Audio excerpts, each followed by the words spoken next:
बड़ी खबर है, बड़ा सियासी भूचाल आने वाला है। राज्यसभा चुनाव में भी खेला होने वाला है।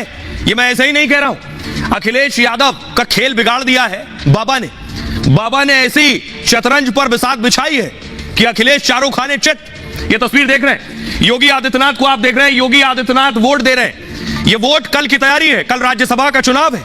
उत्तर प्रदेश में 10 सीटों के लिए वोटिंग होगी, लेकिन कैंडिडेट 10 नहीं 11 खड़े हैं, इसलिए होगा खेला।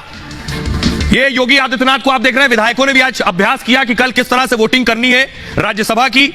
अगली तस्वीर दिखाऊं, ये आप देख रहे हैं, बाकायदा एनडीए के जितने विधायक हैं उन सबको बुलाया गया आज और डिनर के लिए बुलाया गया। ये आप देख रहे हैं, योगी आदित्यनाथ ने डिनर दिया है जिस पर विधायक पहुंचे। एनडीए के सभी विधायक इस डिनर के लिए पहुंच गए हैं और डिनर टेबल पर बात भी होगी और चुनाव की तैयारियों से जुड़ी चर्चा भी होगी। अब यहां तस्वीरों से साफ है कौन किसके साथ है, राजभर पहुंच गए हैं।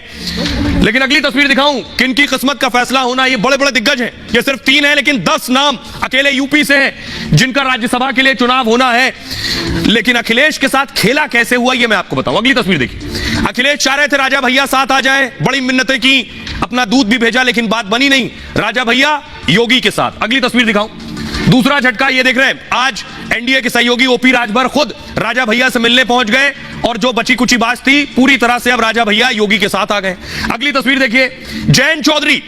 अखिलेश को उम्मीद थी कि जयंत और उनके एमएलए साथ देंगे, लेकिन जयंत भी अब एनडीए के पाले में आ चुके हैं। जयंत ने बैठक की और कह दिया हम भी एनडीए के उम्मीदवार को वोट देंगे। ये तस्वीर आप देख रहे हैं, ये जयंत के एमएलए जो योगी के कैंडिडेट के लिए वोट करने वाले हैं।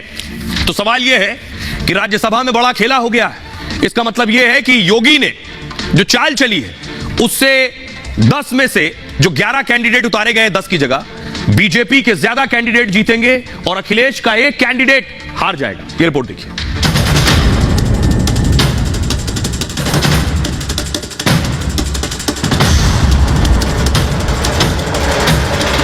2024 के फाइनल से पहले अखिलेश योगी फिर आमने सामने। योगी और अखिलेश ने वोटिंग से पहले आज डिनर पर विधायकों को बुलाया। बीजेपी के 8वें उम्मीदवार उतारने से मुकाबला बेहद दिलचस्प हो गया है। वहीं अखिलेश को वोटिंग से पहले कई झटके लग चुके हैं। जयंत चौधरी इंडिया अलायंस से एनडीए में जा चुके हैं, राजा भैया भी एनडीए खेमे में हैं। ऐसे में अखिलेश के तीसरे उम्मीदवार की सीट अब फंस गई। वहीं योगी ने 8 सीटें जीतने का फुल प्रूफ प्लान बना लिया है। राज्यसभा के चुनाव में भारतीय जनता पार्टी के 8 प्रत्याशी चुनाव जीत रहे हैं और अच्छे अंतर से जीत रहे हैं। आइए अब आपको जल्दी से बताते हैं कि आखिर खेल क्या है पूरा। राज्यसभा का चुनाव जरा पेचीदा है, इसे समझना भी मुश्किल है और समझाना भी। तो खेल यह है, लोकसभा चुनाव से पहले योगी अखिलेश में टक्कर है। उत्तर प्रदेश की 10 राज्यसभा सीटों पर चुनाव होना है, 10। यूपी में राज्यसभा की 10 सीटों पर चुनाव है। समाजवादी पार्टी से जया बच्चन, आलोक रंजन और सुमन मैदान में है।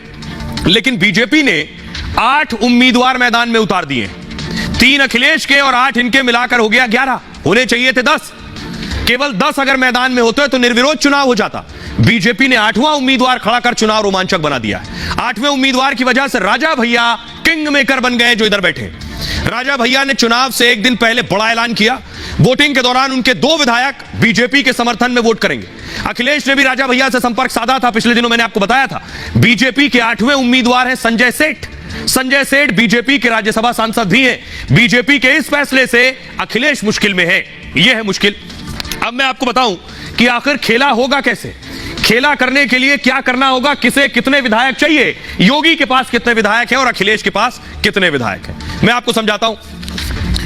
देख रहे हैं इधर योगी के साथ, योगी की तरफ से या मैं कहूं बीजेपी की तरफ से 7 उम्मीदवार थे, लेकिन बगल में खड़े संजय सेठ, वो है 8वां उम्मीदवार। अगर ये 7 और ये 3 उतारते तो 10 उम्मीदवार, 10 राज्यसभा सीटें निर्विरोध चुन लिए जाते। बीजेपी ने एक और 8वां संजय सेठ को उतार दिया, बस यही गेम बदल गया। एक राज्यसभा सीट के लिए 37 वोट चाहिए, 37। 8 उम्मीदवारों की जीत के लिए बीजेपी को चाहिए 296। एनडीए के पास है कितने? 277। 296 चाहिए, है 277। कैसे होगा? जयंत चौधरी के 8 और 9 और आ गए विधायक, राजा भैया के 2 और आ गए, 11 हो गए। तो जो 77 थे इनके पास 288 हो गए 277 से। लेकिन चाहिए कितने? 296 8 उम्मीदवारों को जिताने के लिए। क्रॉस वोटिंग से भी एनडीए को फायदा हो सकता है, इनके कुछ उम्मीदवार इधर वोट करने। और एसपी और कांग्रेस मिलाकर 110 विधायक हैं इनके पास, लेकिन इनको अगर अपने तीनों उम्मीदवार जिताने हैं तो 111 चाहिए, एक कम है। लेकिन सिर्फ एक कम नहीं है। अखिलेश को राजा भैया से उम्मीद थी जो पानी पानी हो गई, लेकिन राजा भैया बीजेपी के समर्थन में, आरएलडी अगर साथ होती तो उसके 9 वोट मिल जाते, वो भी नहीं मिलने। पल्लवी पटेल जो इनकी विधायक है वो भी नाराज है, उन्होंने क्रॉस वोटिंग करने का ऐलान कर दिया। इनके 288 थे, 289 हो गए। एसपी के 2 विधायक जेल में हैं, 2 और कम हो गए इनके। ऐसे में एसपी के पास 111 वोट पूरे नहीं हो पा रहे। लखनऊ में आज समाजवादी पार्टी की बैठक हुई, वोटिंग से पहले बैठक में 6 विधायक नहीं पहुंचे, तो फिर खेला बड़ा है। सुनिए जरा क्या कुछ कह रहे हैं अखिलेश यादव, क्या कह रहे हैं, और राजा भैया क्या कह रहे हैं, जिनसे बहुत उम्मीद थी अखिलेश को। सुनिए। सरकार की कोशिश होगी और हर तरह का दबाव बनाएगी सरकार, लेकिन विधायक अपनी मर्जी से वोट डालेंगे, उन पे दबाव नहीं चलेगा, दबाव नहीं चलेगा। निश्चित रूप से हमने पूरा आकलन करके, अपना असेसमेंट करके 8 प्रत्याशी उतारे हैं और हमारी तैयारी है पूरी, और मैं निश्चित रूप से कह सकता हूं कि बड़े अंतर से भारतीय जनता पार्टी के 8 प्रत्याशी चुनाव जीतेंगे। राज्यसभा के चुनाव में भारतीय जनता पार्टी के 8 प्रत्याशी चुनाव जीत रहे हैं और अच्छे अंतर से जीत रहे हैं।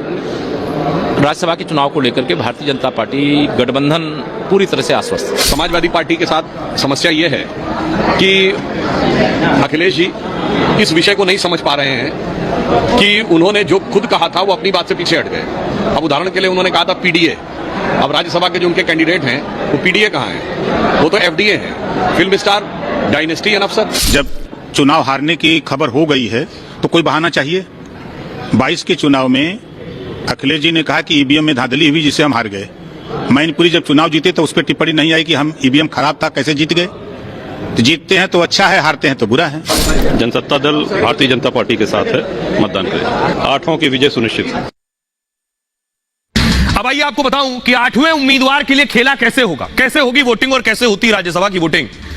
राज्यसभा चुनाव अलग तरीके से होता है जरा। इसमें उम्मीदवार के नाम के आगे अंक लिखा होता है। विधायक वोट करते हैं राज्यसभा के लिए, उम्मीदवार के नाम के आगे अंक लिखा है, 1 से 4 तक नंबर लिखा होता है। वरीयता, विधायक वरीयता के आधार पर वोट करते हैं, उसमें टिक कर देते हैं आगे 1 से 4 में आप किसको वोट दे रहे हैं। विधायकों को अपनी पहली पसंद बतानी होती है, पहली कौन सी पसंद है, इसके बाद दूसरी, फिर तीसरी, फिर चौथी। अपनी पसंद के आधार पर अंक लिख दिया जाता है। एक विधायक एक ही बार वोट डाल सकता है। विधायकों को मतपत्र पर हस्ताक्षर नहीं करना है, अंगूठे का निशान नहीं लगाना है। ऐसा करने पर वोट पूरी तरह से बेकार हो जाएगा। पीठासीन अधिकारी विधायकों को एक खास पेन देते हैं, वोटिंग में इसी पेन का इस्तेमाल करना होता है और पहली पसंद के वोट जिससे ज्यादा मिले उसकी जीत होती है। पहली वरीयता पर जीत के बाद दूसरी वरीयता देखी जाती है और यही होगा बीजेपी का जो कैंडिडेट 8वां जीतेगा, उसमें दूसरी वरीयता बहुत महत्वपूर्ण भूमिका निभाएगी और वही बीजेपी के 8वें कैंडिडेट को भी जितवा सकती है। देखिए जरा कौन कौन से बड़े उम्मीदवार हैं जो राज्यसभा के लिए चुनाव लड़ रहे हैं। कई बड़े नाम हैं, सोनिया गांधी उसमें शामिल हैं। राजस्थान से सोनिया ने पर्चा भरा है, पहली बार राज्यसभा जाएंगी। अब तक लोकसभा चुनाव लड़ती रही सोनिया, अभी उत्तर प्रदेश के रायबरेली से सांसद हैं। राज्यसभा में गांधी परिवार से दूसरी कैंडिडेट है। इससे पहले इंदिरा गांधी राज्यसभा पहुंची थी। जेपी नड्डा फिर राज्यसभा जाएंगे। पार्टी ने नड्डा साहब को गुजरात से उतारा है, अब तक हिमाचल से राज्यसभा सांसद रहे हैं। नड्डा 2012 से लगातार राज्यसभा सांसद। अशोक चौहान भी राज्यसभा जाएंगे, महाराष्ट्र से बीजेपी का टिकट मिला है, कांग्रेस छोड़कर बीजेपी में शामिल हुए। सुधांशु उत्तर प्रदेश से राज्यसभा जाएंगे, पार्टी ने उन्हें फिर से मैदान में उतारा है। सुधांशु राज्यसभा सांसद और पार्टी प्रवक्ता है। आरपीएन सिंह भी उत्तर प्रदेश से उम्मीदवार हैं। आरपीएन बीजेपी के टिकट पर उतारे गए हैं, कांग्रेस की मनमोहन सरकार में मंत्री थे।